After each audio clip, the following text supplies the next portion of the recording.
Keith Ellis, who's head of BI at Suffolk and North East Essex, and he's going to be I should have mentioned at the start, sorry Claire, you've read that, we're going to be recording today's session. I hope that's okay with everyone, so that anyone who couldn't make today can still catch up with it. Thanks for the reminder there, Claire. So Keith is going to be giving us a sort of overview of the health data landscape. So some of you will work with health in different ways, but it's quite a complex landscape, so I think really good, and something I've been looking forward to having for a while in terms of Keith giving us an overview of the health data landscape. And then we're going to move on to other people I think you can also see on your screen. So Stephen Simpkin, who a lot of you will know, our data science fellow at ECC, and Georgia's going to sort of chip in and help with a session, and Georgia's population health management analyst at Mid and South Essex Care Partnership, and they'll be talking about segmentation. So a bit about what it is, when you should use it, but also bringing up some good sort of case studies and examples of where it's being used in Essex now. There are going to be some breakout groups. I'll talk a bit more about that when we get to it and explain what we're going to do in those, but you should have had an invite to a sort of breakout group that you can join. So if you haven't, maybe put in the chat that you haven't, and Claire will assign you to one.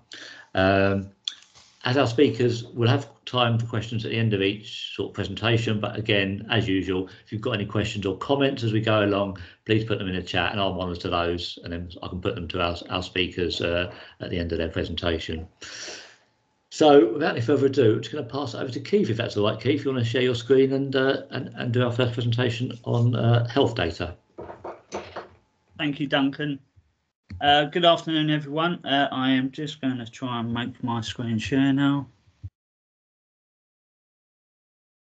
I've sat in on a few of these events over the last year, and health data has been mentioned a few times as an area of interest, and that got me thinking to what the wider analyst community thought health data was. Because it seems to have this term of that makes it sound like it's one encompassing massive data set, when in actual fact it's somewhat more complex than that. And that's what I then started thinking, well, how do we spread some of that knowledge about what health data is and how we can utilize health data? So the main focus of what I'll be touching on, working in a commissioning background, I'm going to focus more on what commissioners have access to by way of data, rather than providers. I realise we've got some provider colleagues on the session this afternoon, but this is taking more of a view from a commissioner's point of view. Is my screen sharing?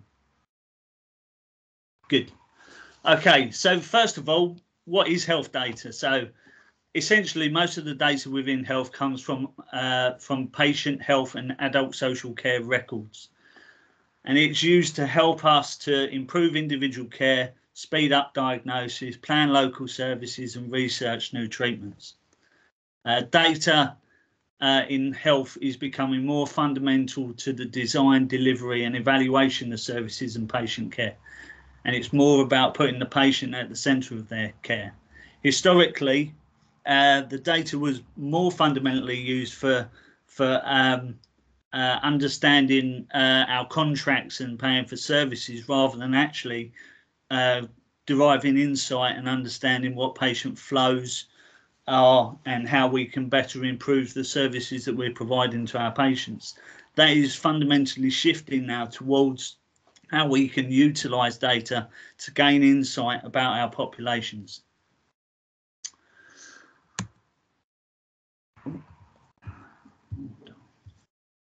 Just share this better.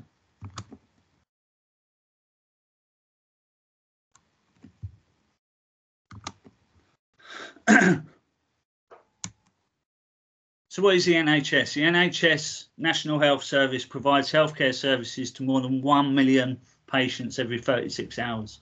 And the vast majority of these services are free at the point of use for UK residents.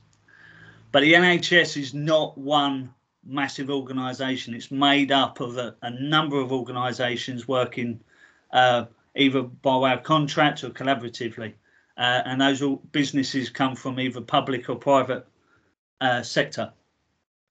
So we've got the national bodies, NHS England and Improvement, and NHSX, and that's recently been announced that those will be merging, and they oversee and regulate NHS services, and that includes data provision and data management as well. We've got clinical commissioning groups that plan and commission care for local populations. These are the organisations that are transitioning to become integrated care bodies by April 22. We've got healthcare provider organisations. We've got primary care organisations that are private independent businesses offering NHS services. Charities and social enterprises, organisations which provide services to the NHS. Acute hospital trusts, providers of hospital-based NHS services. Mental health trusts, which provide and offer mental health and social care services. Community trusts, providers of community-based services such as district nursing, physiotherapy and speech and language therapy. And then we've got the ambulance trusts, who are the providers of emergency and non-emergency transport services within the NHS. All of these organisations are capturing patient level data for the NHS. So these organisations can be split into three main care sectors. So you've got a primary care, which includes your general practice, your primary point of contact for care services. So that's your main doctor's surgeries. Pharmacy services are picking up more provision within the NHS now. So 111 will direct people to pharmacy services more directly now. Primary dental services, so for your general dental checkups and any low-level dental surgery. And optical services are all taken as being primary care, that first point of contact with NHS services. Then we've got secondary care. So these tend to be services that you're either referred into for any elective care onward from primary, or the emergency point of care for A&E and non-elective spells in hospitals. So you've got NHS providers, acute hospitals. Independent sector providers help to provide services at this stage as well, primarily the elective care. So we've got Nuffield, Bupa, Ramsey Health and Spire, all work across parts of Essex and Suffolk. Community providers, as I've touched on, mental health providers and ambulance services are all part of that secondary care aspect of the NHS. Then we've got tertiary care. This is where we start to get more specialised. So these are hospitals that specialise in particular services or could be a specialist hospital. So Mid-Essex Hospitals specialises in burns, Addenbrooke's in trauma services, Papworth in respiratory, Moorfields for eyes, and then we've got the well-known children's hospitals of Great Ormond Street, Alderhay, and Bristol's Children's Hospitals. And again, all of these constantly capturing data at a patient level that can be useful to the NHS. So what data is available to commissioners? So there's national data flows and there's local data flows. At a national level, we receive monthly refreshed data flows. Some of these are now happening more timely. We're starting to get weekly data flowing through from NHS Digital. But from a commissioning datasets point of view, we get inpatients data that captures day case, elective and non-elective spells and episodes. This information becomes more available on discharge of patients from that spelling hospital. You've got outpatient attendances. So whether it's a first attendance, the first time a patient has that contact with a specialty within a hospital, or follow-up attendances, and outpatient procedures. Emergency care data set. So this used to be known as the A&E data set, but is a bit more encompassing now. And is a national data set for urgent and emergency care, which includes A&E and urgent treatment centres. We receive monthly data from mental health services data set, the community services data set, maternity, and we do actually receive weekly flows of data relating to COVID vaccinations. As well as that core NHS data, we do also receive some other national flows around registered births, deaths, and we also have access to prescribing data. So there's a wealth of data that's made available within the NHS for commissioning purposes. But we also have local data flows. So where we, as commissioners, don't necessarily receive all our data requirements from national flows of data that are mandated, we also put into our contracts with health providers requirements to flow additional data. So we may want information about referrals. This is kind of fundamental at the moment because during the pandemic, as is highlighted quite a bit within the press, there's been long backlogs built up within elective care. And one of the key drivers at the moment is to try and bring down that level of waiting lists and the length of time people are waiting for care. So referrals is becoming a really key data set that we receive. Ambulance data, understanding the pressure that ambulance trusts are under and how we can, the number of journeys can have an impact on their requirements and essentially resources around ambulance, actual ambulances, staffing and so on as part of those contracts. We also need to understand the use of 111 services and out of hours services. We get additional data sets around diagnostics, pathology, and we also seek data from other providers within our systems. And one example that I'll touch on a bit more later is hospice data and how we can work with our partners around understanding end-of-life pathways. A lot of the data that's captured within the NHS and more specifically within our hospital trusts is captured in accordance with either international or national coding and data dictionary definitions.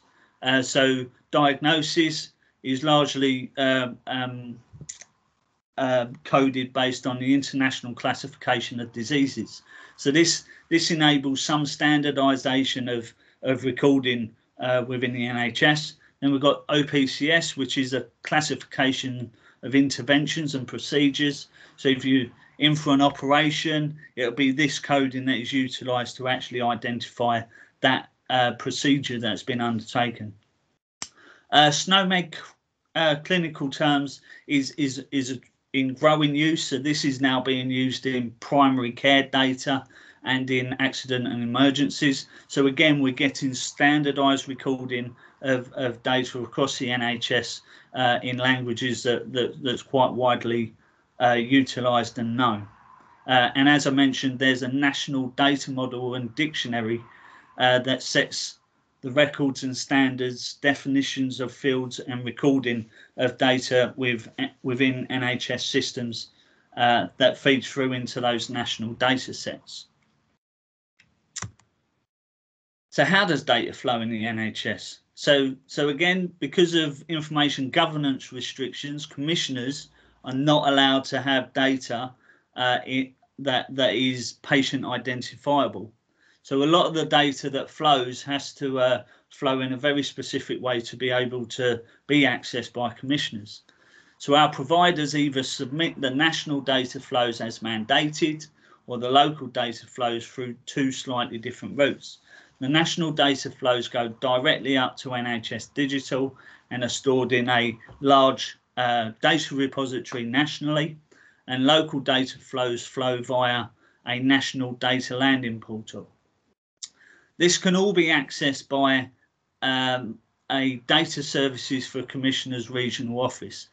These are essentially organisations within the NHS that are a regional arm of NHS Digital, and they've got powers that allow them to extract data from the national data flows and handle local data flows on behalf of commissioners.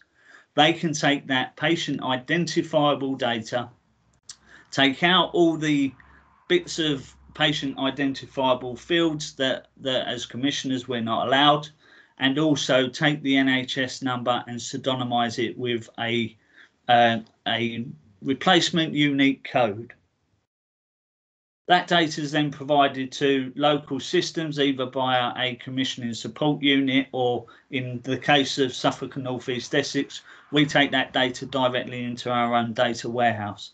And then we can utilise that data for analysis, for reporting and for planning purposes. As I mentioned, the NHS number is pseudonymised using a common key. That key is applied to every single data set that we receive as a commissioner. So whether that patient's accessed A&E or mental health services, that NHS number gets pseudonymised with the same unique code in every data set. So what is the data used for? So again, it's quite a number of different reasons that we're utilising data, whether it's around the targeted delivery of services, such as understanding our population and uptake of COVID vaccination, and how we can then target those harder to reach groups. So whether it's an ethnic group or areas of deprivation that haven't been accessing those COVID vaccinations. The data has been helpful in enabling us to understand our population a little bit more and target our services. It also helps us to understand the demand. So on a daily basis, we receive daily situation reports from across our system. And what we're able to do is bring that together and understand the current system temperature as to what pressure the system's under. And as you can probably expect, that at the moment with the ongoing pandemic and heading into the winter months, we are seeing increased pressure on NHS services. We also look at it from the point of view of performance, so capturing data to understand performance against national standards. And as I touched on earlier, the referrals data is key in understanding waiting times and the drive nationally to bring down the number of people waiting 104 weeks for treatment to 0 by the end of March. After that, the next target will be to bring it back down to within 52 weeks. Prior to the pandemic, Suffolk and North East Essex had very few people waiting over 52 weeks for elective care. And then it's also understanding our cancer performance. So again, during the pandemic, there were concerns that people weren't accessing health services when required for treatment, such as cancer. So we're now got quite a drive on ensuring that people are accessing the services that they need. We also use the data for planning services and pathways.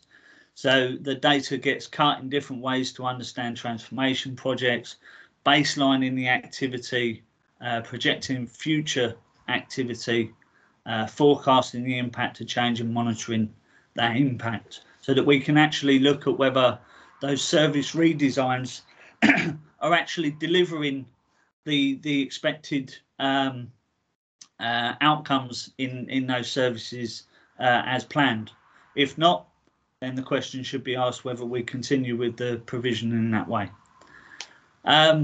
Population health management. So this is a big increase in emerging requirement within the NHS, being able to identify cohorts of patients where different interventions could enable different health outcomes.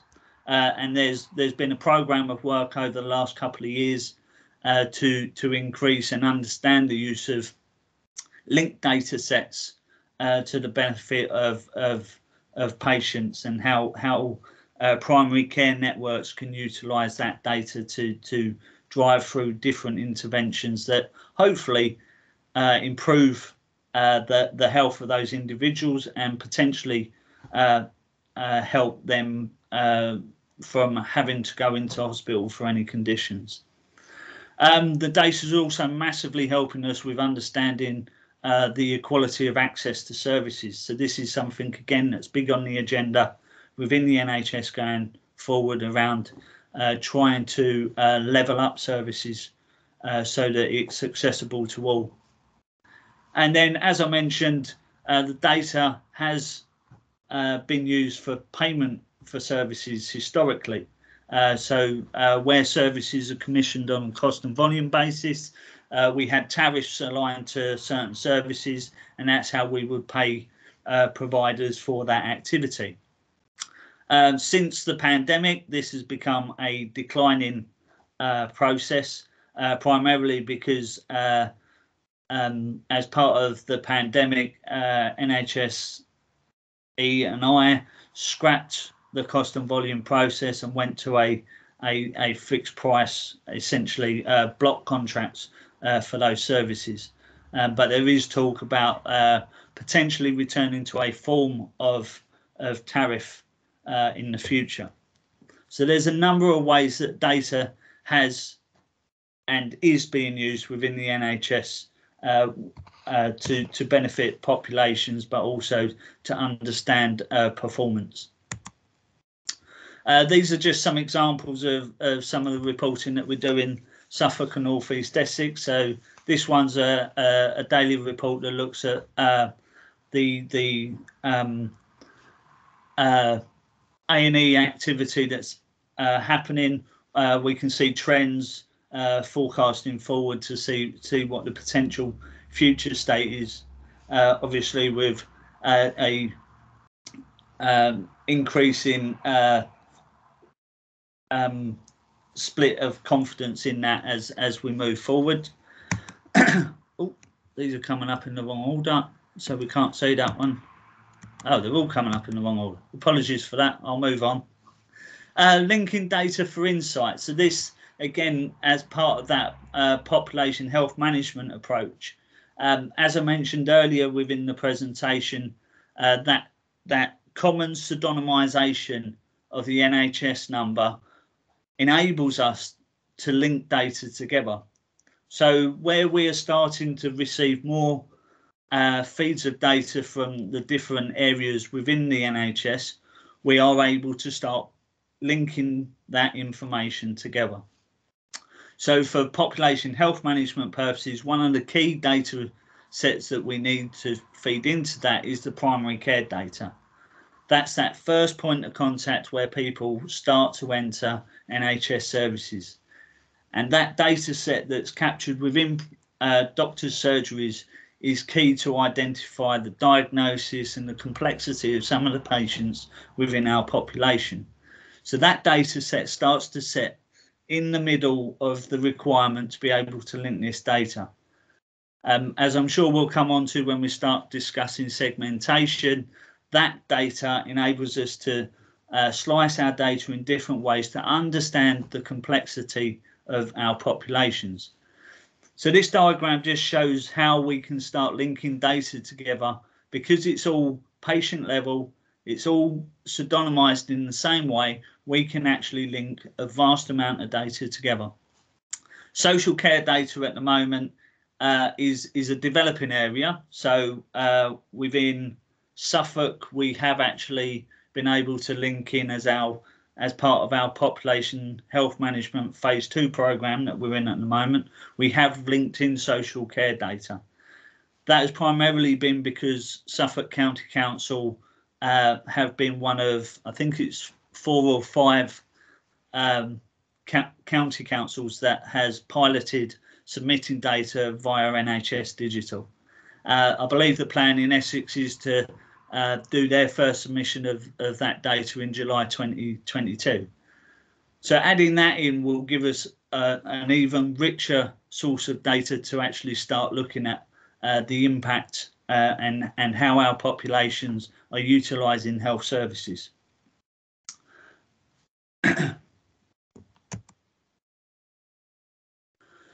Within North East Essex, one project that we've undertaken in the last 12 to 18 months that has utilised linked data has been end of life. The North East Essex Alliance identified 10 outcomes that matter to people at end of life, including things like preferred place of care, preferences as part of their planning for end of life. And what we've been able to do by establishing a flow of St Helena hospice data via our data services for Commissioner's Office and being pseudonymised using the same key as all our other health data, we've been able to link in the My Care Choices record data with our wider health data so that we can start to get an understanding of the achievement of those outcomes at end of life.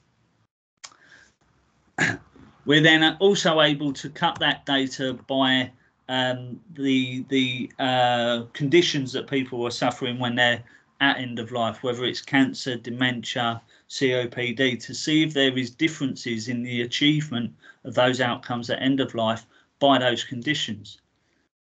And to then be able to target resources to look at how we can actually improve outcomes for people with different conditions at end of life.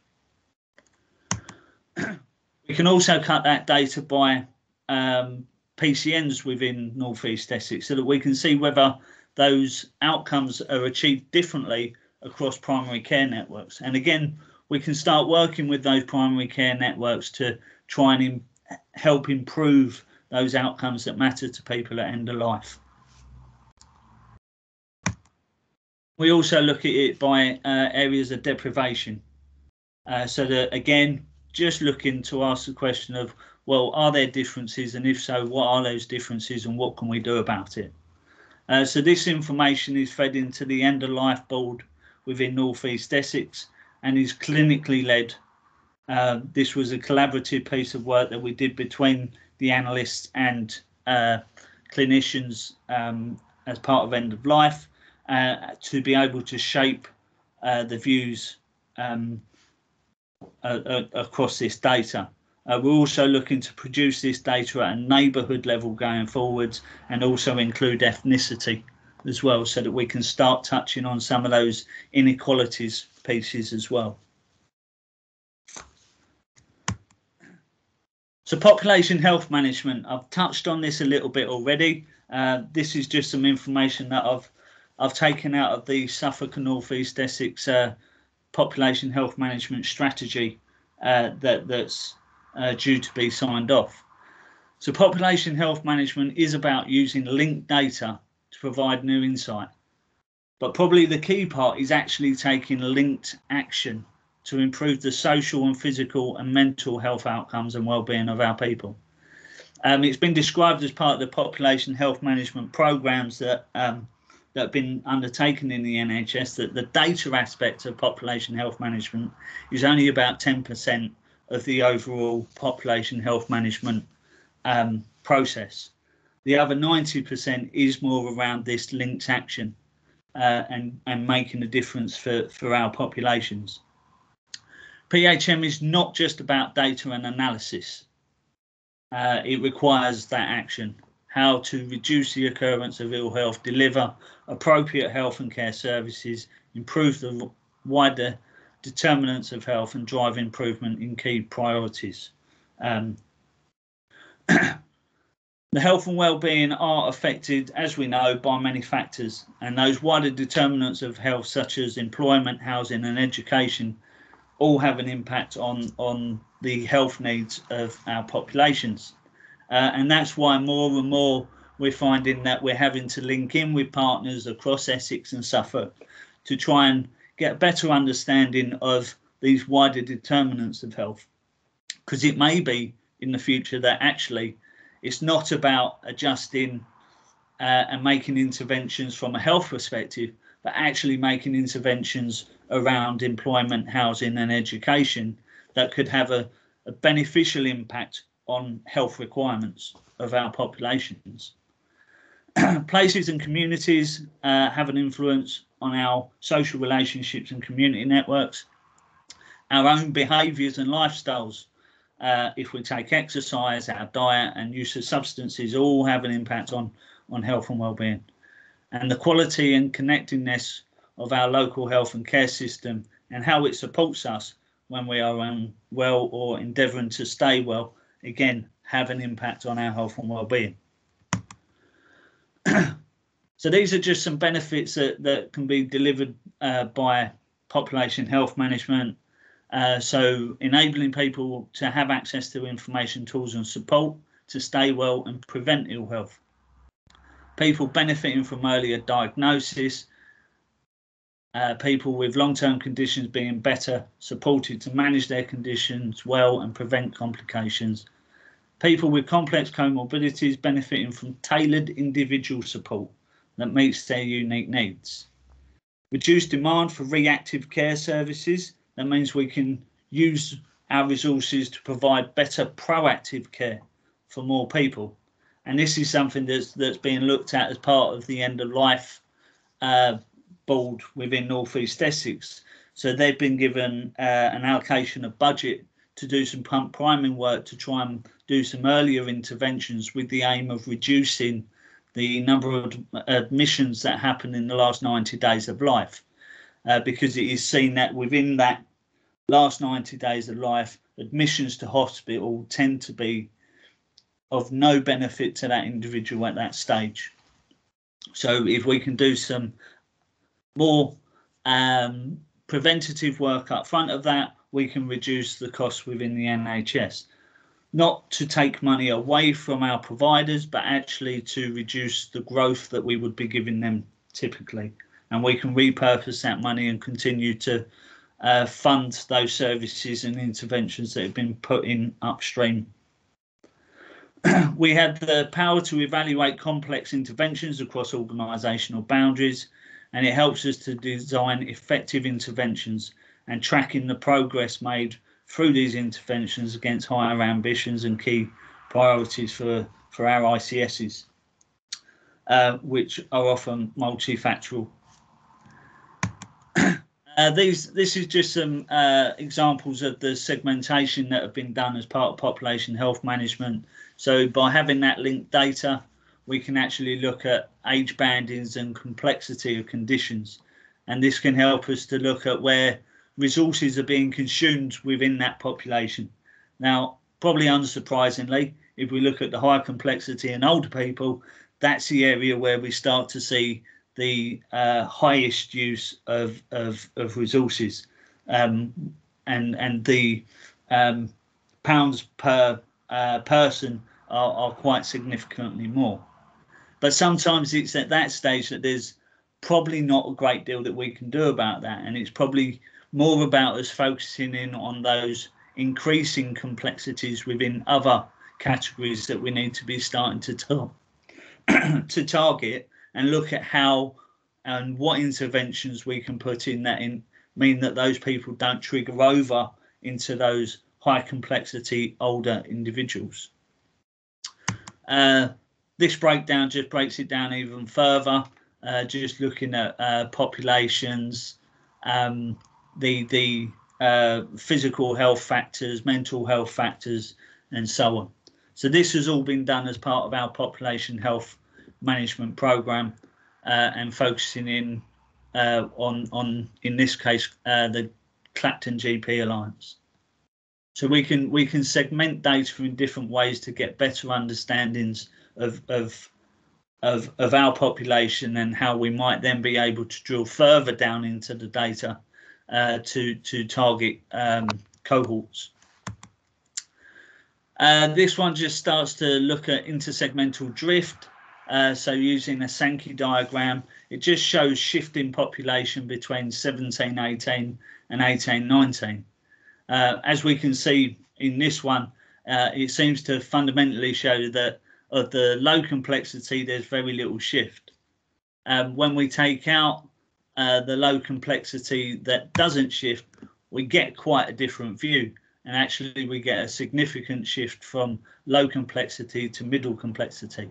So that starts to make us ask the question of why is that, and what is the escalations that these members in our population are having, and how can we start to target interventions upstream of that.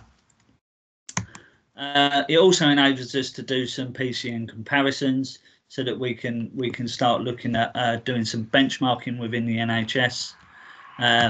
This is just some slightly more detailed benchmarking.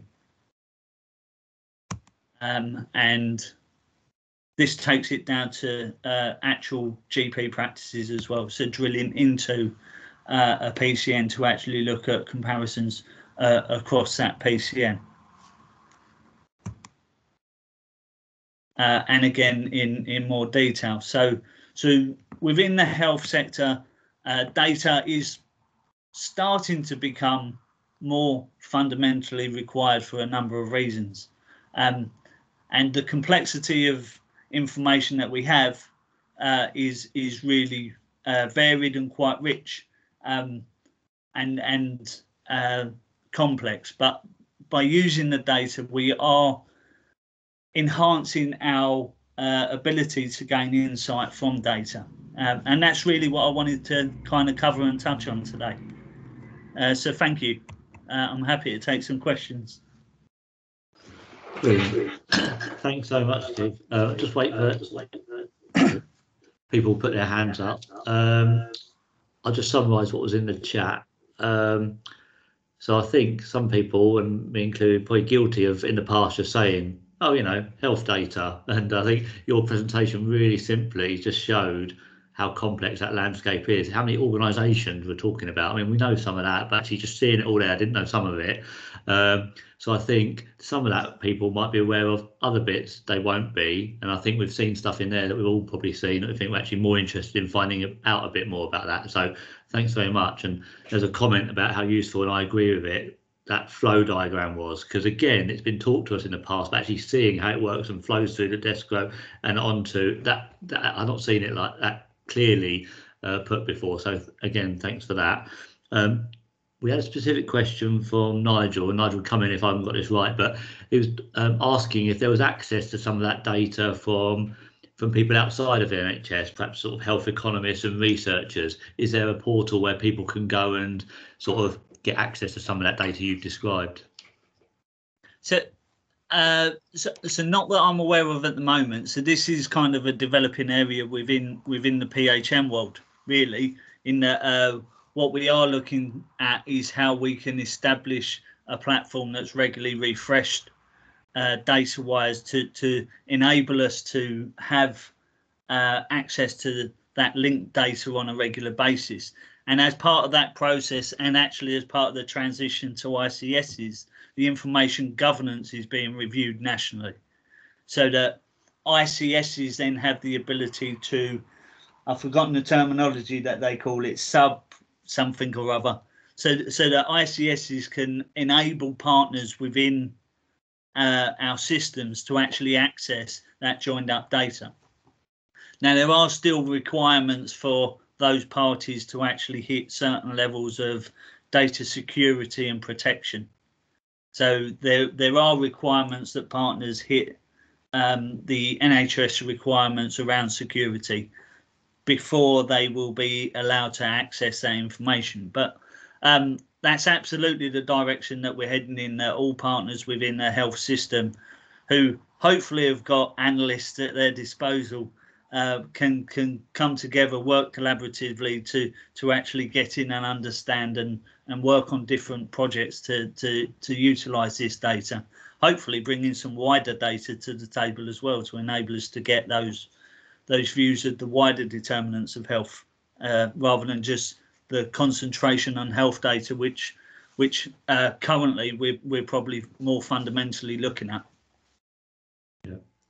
And I think hopefully sort of one of our ideas, I'll touch on this a bit after Stephen's presentation, but the bit around sort of why we wanted to talk about the wider determinants of health is that's where other organisations come in, as you say. What have we got, you know, in terms of local government, emergency services that feed into those wider determinants that sort of would interest you? You know the health landscape, you've got that data, but what else is there outside that we can start to link to for population health management and other reasons?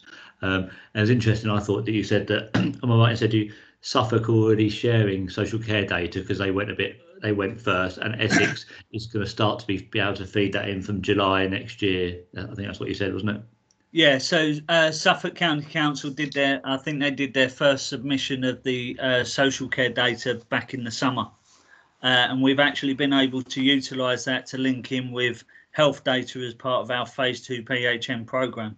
So on an Ipswich and East Suffolk CCG footprint, they've actually got primary care data for all their GP practices, the acute hospital data, mental health data, community data, and social care data all linked together to actually be able to do some of that segmentation and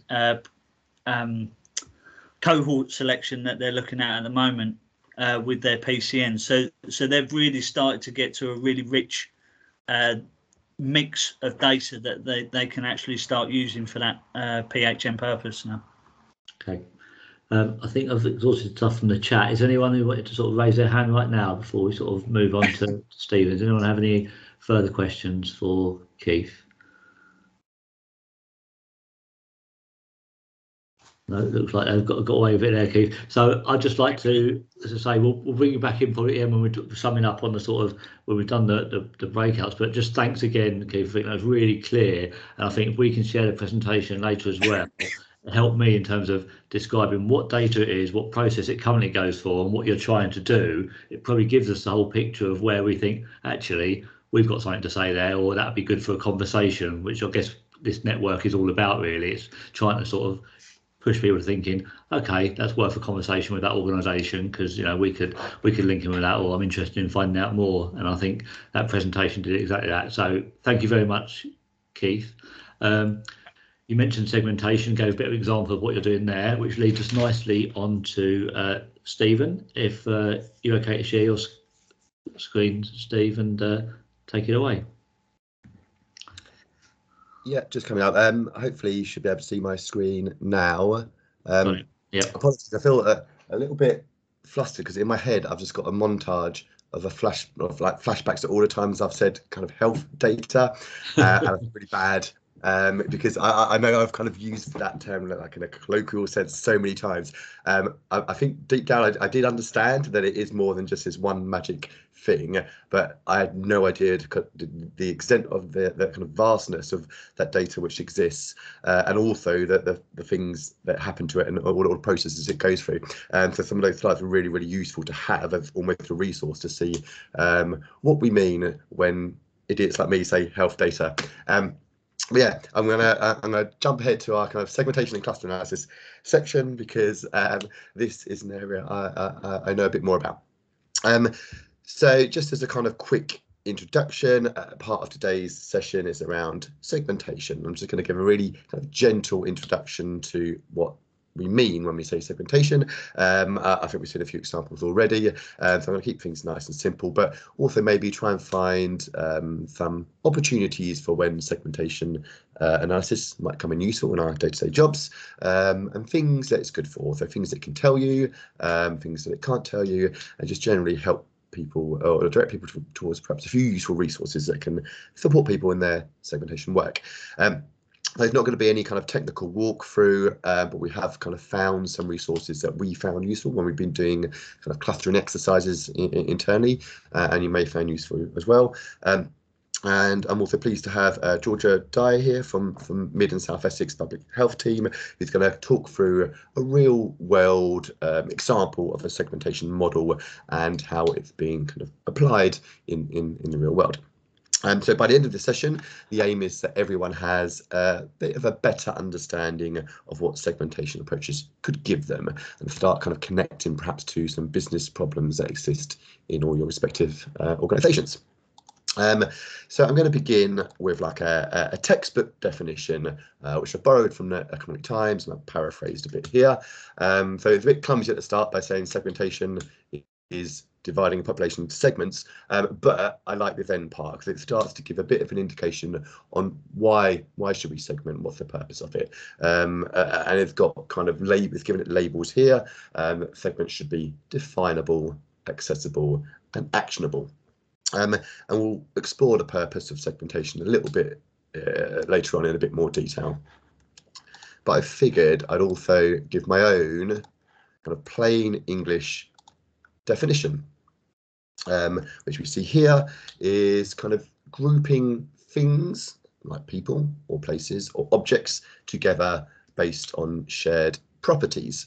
So a lot like here we see the magic talking hat in Harry Potter that sorts the children into different houses based on their characteristics and traits. Very quickly, apologies to all the people in my team that have already seen this, but it took me so long to do this animation that I'm going to just wheel it out whenever it is remotely kind of appropriate, and probably sometimes when it's not as well. But it's kind of all very kind of interesting to kind of see these different groups, but it's more than just kind of putting people together on these kind of shared characteristics. There's kind of two main principles really of segmentation. It's that we see it here at the bottom, it's kind of separation and cohesion. So within the groups, all these people have lots of things in common that pull them together, but also they have lots of things that characteristics that are different to the other groups that separates them from them. And through kind of starting to look at these different distinct groups, you can start kind of doing different things with them. So thinking about these kind of Harry Potter houses, for example, if you wanted to prevent crime, might you target one of these groups over another? If you wanted to engage with these different cohorts, might you kind of take different approaches depending on which one you want to engage with? And as with all these kind of segmentation, so as with all these kind of methods in the kind of data science analytics world, there's always different variations in how you might approach them, and segmentation is exactly the same. Three very different kind of approaches to segmentation here. So the top one here is monodimensional or hierarchical segmentation. So like the example Keith just showed with the Clacton GP alliance, where a population was kind of almost split into the children and young people, 0 to 17, the adults, the 18 to 75, I think it was in that health space, and then the older people.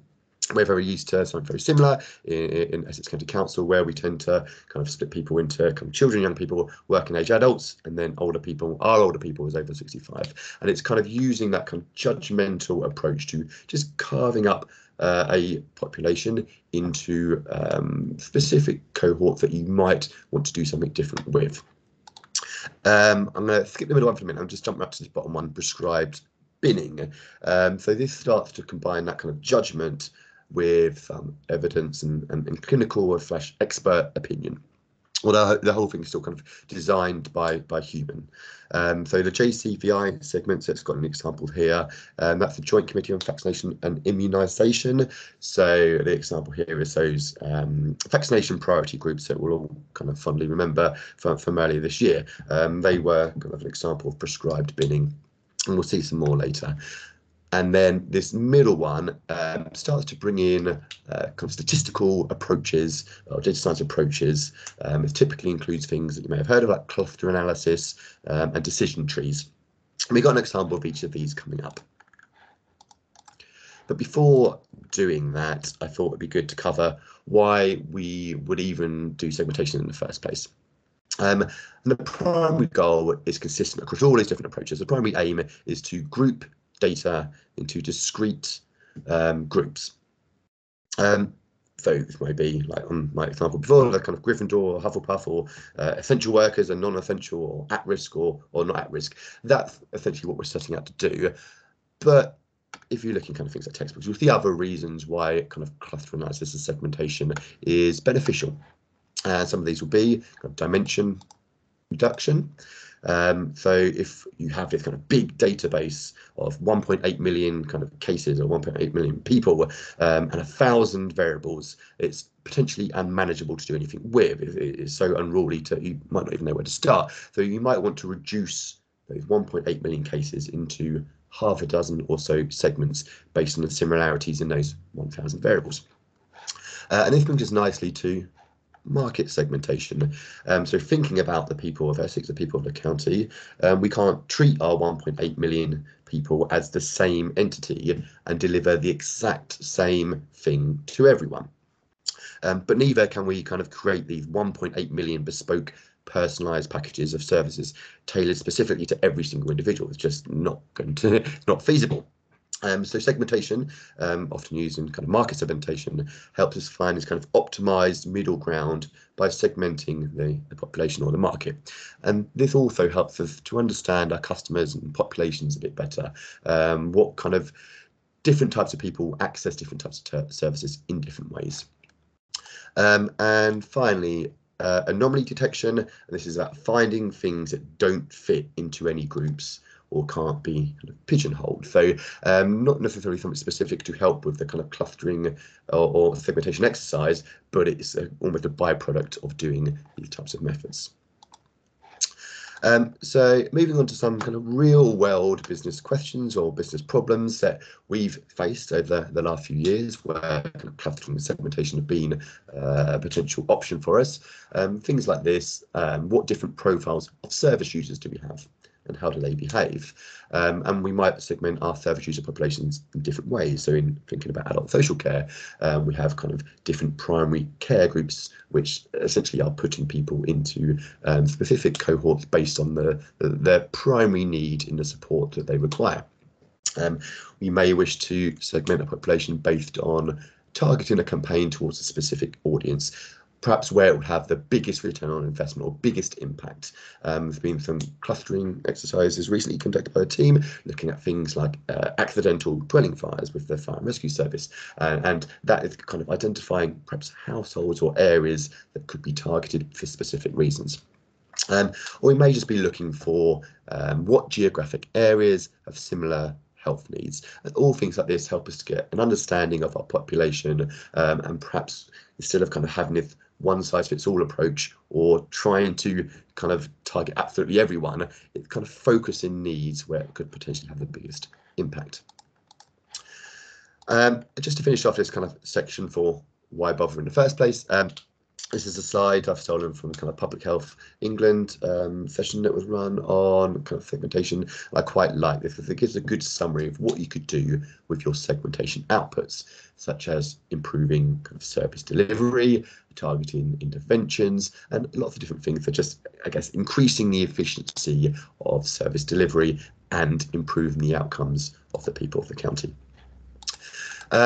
So let's move on and look at a few examples of these different types of segmentation approaches, and we're going to begin with the monodimensional or hierarchical one, and this is going to overlap with some of the things that Keith showed earlier. So we're probably familiar with these types of population health pyramids anyway.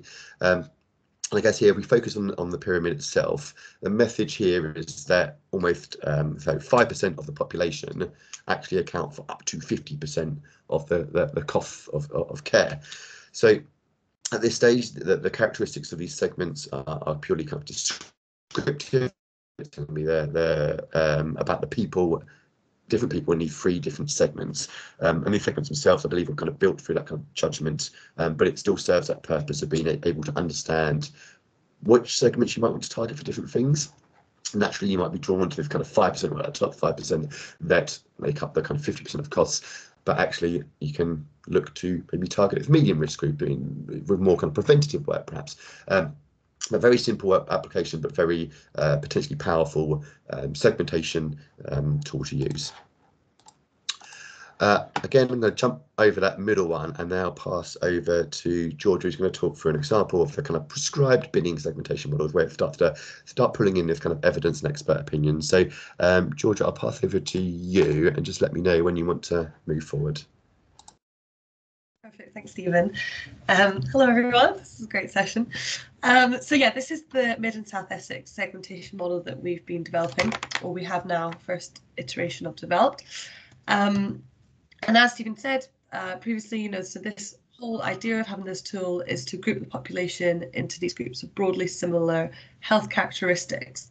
So in PHM, it's all about improving the population's outcomes and addressing these health inequalities, whilst making the most efficient use of resources. So this is really where the segmentation model is so key. So by grouping into these groups of broadly similar characteristics, we can really drill down into these segments to identify the variation in health outcomes, unwarranted variation in care, and the impact the wider determinants are having. So they're particularly key in PHM because of these linked data sets, and they essentially allow us to really have a holistic overview of the patient pathway and develop holistic interventions. So within the MSE segmentation model, we have primary care, secondary, mental health and community linked, with adult and social care, the next data set to be fed in. And essentially for each of these segments, we have the patient level data covering the demographic, the service utilization, their various diagnostics, and then the associated costs. So really, yeah, as Stephen says, segmentation is just really fundamental for us to have identifying those key opportunities for impact and targeting resources accordingly. The reason that we developed our own model, so there are a lot of segmentation models out there, and there were sort of two primary reasons that we decided to develop our own across the MSE. So the first reason was really that we were very keen to segment by the health status of the residents. So a lot of segmentation models, they base the logic of their segments based on the population's risk of accessing secondary care, or on the complexity of their conditions, which Stephen showed us there. So we really wanted a model that reflected the health status of the residents and the impact that their conditions are having on their everyday life. So regardless of their activity and access with the health and care system. And then a second key reason was really that because in PHM it's all about prevention and proactive healthcare, we wanted a model that follows this life course approach. So we do of course recognise that individuals will move through these segments because of the general stage in their life and their age, but really if we can identify those that are progressing to higher morbidity segments at a disproportionate rate, that's when we can identify those rising risk cohorts and prevent this accelerated disease progression, essentially. Next slide, please, Dean. Thank you. So how I arrived at this criteria and the model that we have. So as Stephen said, I adopted this approach of prescribed binning when developing the model. So essentially uses clear criteria that channels the population into these predefined groups. So a key reason for this is when developing a model at this macro level, so population level, so in this case 1.2 million residents we're looking to group, prescribed binning has the key advantage of producing manageable segments with meaningful connotations. So how I went about it, so I undertook extensive literature review, and then I took the criteria that I developed to various clinicians and clinical groups across the system. And then after extensive clinical engagement discussions, we then arrived at this criteria, which is still very much, I mean, developing a model, it's an iterative process if anyone on this call plans to do it. So we're continuously working on it. So essentially just, yeah, to quickly go through them. So 1 and 2 segments essentially encapsulate those who are absent of chronic disease. Then 3 to 5, we have those who have one chronic disease, so differentiated by physical or mental health or cancer. Then segment number 6, we have those with multiple morbidities. Next slide, please. Then 7, we have those complex cases. Segment 8, those who are frail or have dementia, being indicative of cognitive frailty. And then segment number 9, those in the last of their life, end of life. So I think as well as point out the advantage of prescribed binning, a key disadvantage to this method of segmentation is, of course, it is non-objective. So it does, using expert opinion will always inherently involve a level of subjectivity and bias. And of course, there's no guarantee that you will truly achieve differentiation between your segments. And the next slide, please, too. So just to really finish on how we have used it so far and how we intend to use it. So we've had the first iteration of the model developed a few months ago now, and it's a bit too soon to report on the impact that we've seen with the model at this stage. But just to sort of give a brief overview of what we have used it for so far. So we've used the outputs when we've been directly working with primary care networks to identify these priority cohorts to develop tailored interventions around. So one of these PCNs that have been looking at obesity in women, they essentially use the model to narrow down their cohort to those of childbearing age, of lower socioeconomic status, I think specifically in the top 20% most deprived neighbourhoods, and those who had gestational diabetes, preeclampsia or hypertension. Whereas in another PCN we're working with, we're in the process of narrowing down the cohort, but we're looking specifically at severe mental illness patients, and using the model to really fine-tune it and find those most at risk within it. Another use of the model that we've used for, so we've been doing some work with the stewardship groups across the Health and Care Partnership.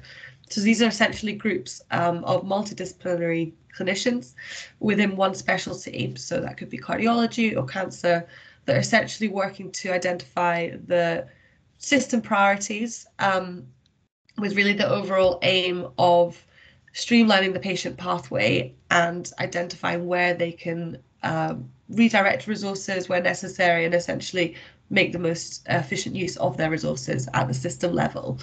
So we've used the direct outputs of the model to really show them exactly who their populations are, what segments they fall in, where the highest spending activities are, and that's really helped guide discussions as to where there are gaps in care and where the system priorities may be moving forward. So then just to finish on really what this graph, sorry, Steve, did you just go back?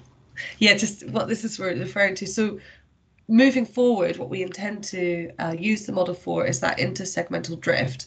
So essentially we want to look at these cohorts of the population that are moving between each segment, so essentially through these theoretical gateways. And this will give us much greater intelligence as to exactly who is entering these high morbidity segments, at what age are they, what common characteristics do they have, what triggers were they, what do they have in common, was it a series of events that happened before?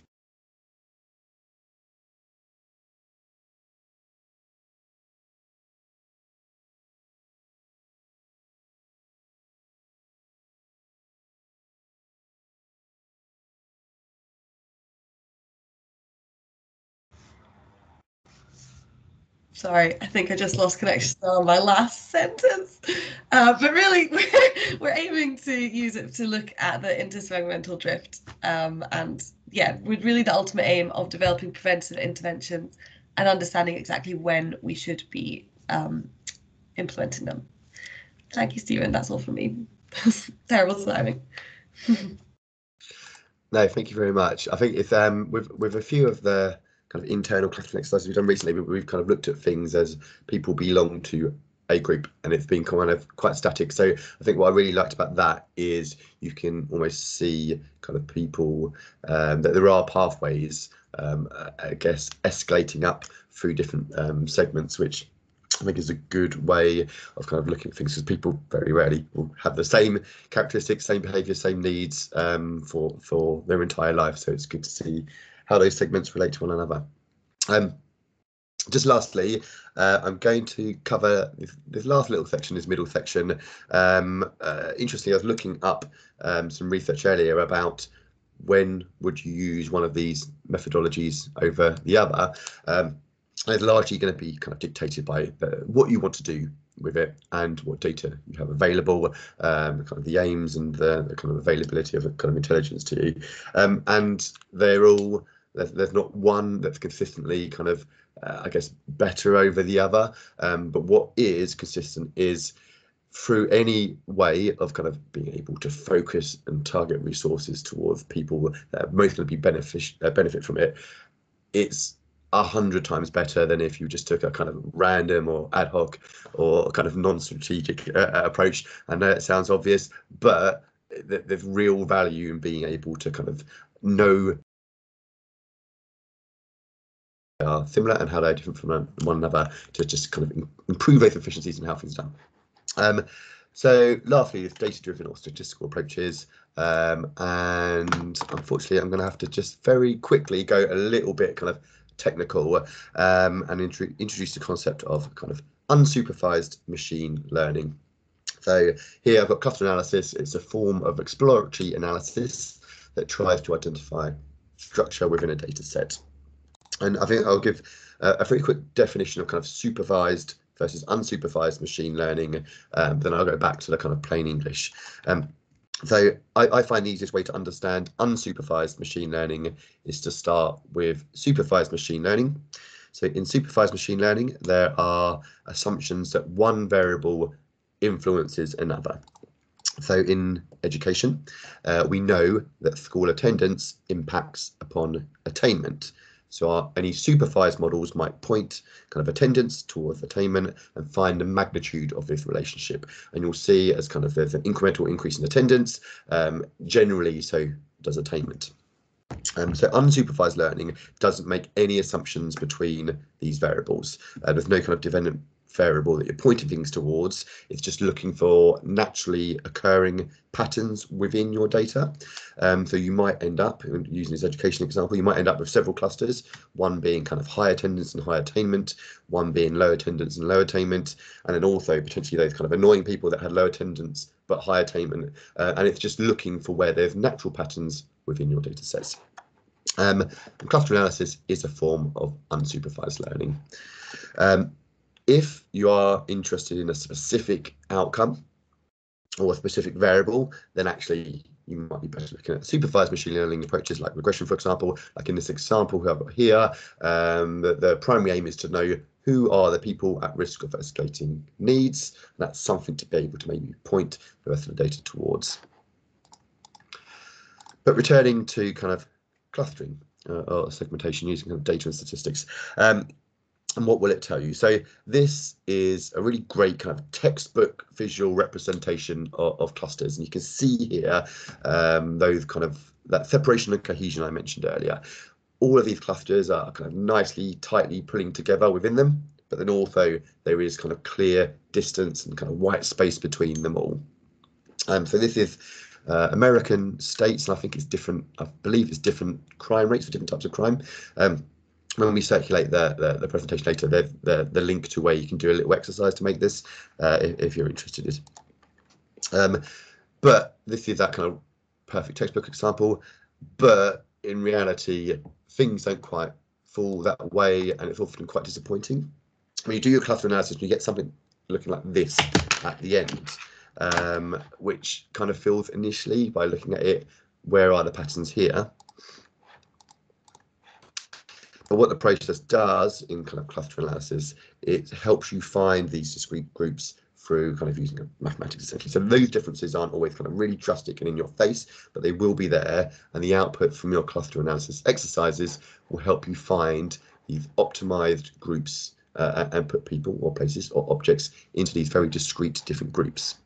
There's just a bit of a mismatch between kind of expectation and reality when it comes to, I guess, not just this suite of approaches, but a lot of kind of data science analytical approaches. Real world data is never quite as nice and friendly as textbook examples. So what you might initially think, you'd be hoping for maybe a cluster which is like those in the charts here. Realistically, you'll get something where there is going to be that kind of overlap. So I think this kind of final section really is about it's relevant to kind of all segmentation approaches. So it's how do we take these charts and these types of kind of profiles and pyramids and turn them into something which is a bit more kind of useful, meaningful and relatable. And I go back to those kind of words that were in that definition at the start. So we had definable, accessible and actionable. And one thing we can do is kind of create these kind of profiles around segments like we kind of see an example of here. It's something which is used all the time in kind of market segmentation, but is equally valuable in any type of segmentation exercise. So rather than just saying, look at my kind of green dots in this top left chart, that's my segment 1, or look at my kind of high risk group, my cluster 3 up here, we can start to look at all the traits and characteristics of the people or the objects or the places within those clusters. I start to build a really good kind of almost pen portrait of the types of people within those groups, the characteristics, how best to engage with them, kind of what services they do and do not use, and also you might want to think about, this is their kind of cluster segment now, where will they naturally progress to? So we saw in George's example, people can escalate through that kind of segmentation kind of model. Do people also tend to follow similar patterns or consistent patterns here as well? Just a final note on kind of cluster analysis techniques, and this is very specific to the kind of clustering exercises. There's variations within this variation. So what method of cluster analysis you choose is largely dictated by the kind of data again. So different kind of data types will enable you to do different methods. So if your data is all kind of continuous, then you can do this approach called kind of k-means. But I think with if you're looking to embark on any kind of statistical segmentation or cluster analysis, I'd recommend, kind of like with all things really getting to grips and understanding your data to begin with, and then also talking through with kind of fellow colleagues and professionals. So when we've done our recent kind of cluster analysis examples, we've drawn upon the expertise at University of Essex to help us kind of understand what our options are based on the data we have available to us. And there's a few links here to kind of help people get started. So all things here at the top are things to do, just to think about before you would even kind of embark on doing any kind of segmentation exercises. We've got a little section here in the middle around the kind of do's and don'ts of preparing to do segmentation and clustering. And then we'll have a few links to some exercises where you can do cluster analysis with continuous data, categorical, and so on. And I just wanted to end with a few other examples of segmentation models as they start to kind of intrude our kind of daily life. And the first one here is, I'm sure people are familiar with Experience Mosaic. It's one of the more well-known cluster models. I think it's kind of built these different groups, so 70 different groups of about 1,500 different data feeds, and this is just an example of one of the groups, kind of Power Elite. And then there's a similar tool called Acorn, which also I'm sure many of you are familiar with, and it's just a good example of taking lots of data. There's lots and lots of data underneath this, but actually creating these quite interesting and engaging profiles that people can kind of relate to. And whenever we're using kind of Experience Mosaic, people like these types of outputs because on a page you can very quickly understand who the target audience is, or who the at-risk cohort is, or so on. This I believe it's called Bridges to Care. It's an example of a kind of fixed binning method, again quite kind of well ingrained within the health sector. There's another one which I quite like as well because it's kind of got almost that escalating properties to it, where you kind of can see increasing needs or dependency upon kind of care and services. And then these last ones, I think I've added these ones purely because there's kind of links to exercises kind of when we circulate this. But I always find if I want to kind of learn anything, I like to learn methods using kind of data that interests me. So these are ones around film. So the top one is looking at the kind of combination of kind of science fiction, romance and comedy films. And this little section in the middle will all overlap is sci-fi rom-coms as a cluster in itself that people may be interested in. But then there's also lots of good exercises using kind of TV data, film data, sports data to do clustering exercises. And just lastly, like I mentioned earlier, these types of algorithms are starting to infiltrate our daily life, and you'll all be familiar with their kind of things like the Netflix algorithms or the Amazon algorithms that say you've watched this, so you will enjoy this, or you have purchased this item. Other people that have purchased this have bought this. They're all different versions of kind of segmentation and clustering, and so the real world examples are in abundance, and you'll come across them every single day. Just got about 2 minutes left, I believe. If you have any questions for either Georgia or myself, I'll pass you back to Duncan. Brilliant. Thanks, Steve. Yeah, please raise your hand if you'd like to put a question to Steve and Georgia. Sorry, I'm just trying to read the chat here. Yeah, so I think while everyone's thinking of their questions, just I want to say sort of thanks. Made it really clear, really. As you know, we've probably got different levels of knowledge about segmentation, but I think you made it sort of really clear in terms of what it is when you're using it, and particularly bringing it to life. So in terms of the examples you gave there, so thanks very much. Particularly Georgia sharing what you've done there. I know Josie's put in the chat, sort of how useful she's finding it in her organisation to use that. So no, really useful. And Georgia, did you say that the inputs to your model at the moment are obviously NHS based, but you were looking to sort of bring in social care data soon to that. Was that, did I catch that? Yeah, it should be in November actually that we have adult and social care data in the warehouse. And then I think the next one following that we're looking to include is housing data. Okay. So yeah, we're working on it. Just because sometimes it's going to feed into our next sort of our sort of breakout groups in terms of what other data we can bring in sort of alongside health data to understand some of this. Josie's got your hand up. It was more just an observation really of where we've started working with the segmentation model, particularly with looking at our service lines. Actually, it's quite interesting when you start to get cohorts of patients who end up moving through different segments or are only in a segment for a brief period of time. So I think I'd be interested in, I guess, maybe outside of this, understanding how you cope with that. So a good example is cancer, which is a segmentation group within the model. The patients come and go from that group, and it's whether a patient should remain in that segmentation if they're in remission, for example. It's a bit of a tricky one to know how to fit some patients in some segments. So I'd be interested, I suppose, outside of this, for more information on how people have used it, particularly in a health setting where I think it can sometimes get a bit tricky. Thanks, Josie. I don't know if sort of want to come back on that now, Jordan, but very interesting. I guess that's where sometimes there's